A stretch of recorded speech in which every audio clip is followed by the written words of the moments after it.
Honorarium sa mga magtutudlo nga nangalagad sa barangay ug SK elections sugod ng madawat karong adlaw. Nitong Biyernes na abtan ang Talisay City Comelec nga naghanay pa sa honorarium ipanghatag sugod karong Lunes. Unang iapod-apod ang 5,500 pesos alang sa mga support staff ug sa mga Special Electoral Board nga na-assign sa BJMP facility. Sunod ang 9,000 pesos alang sa Electoral Board members ug sa mga DepEd supervising officials ug ang 10,000 pesos alang sa mga chairman. Himuon ang distribution sa People's Hall sulod sa City Hall. Samtang mga nabalik nga election paraphernalia mo igasikaso karon sa Comelec kay pinaagi niini masuta kung pila gayud ang turnout sa mga nakabutar ug wala.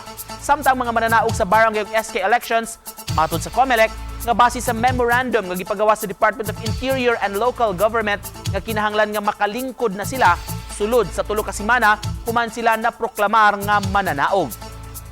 Kay based sa memorandum nga gipagawa sa DILG, pinakataas na gyud ang 3 weeks.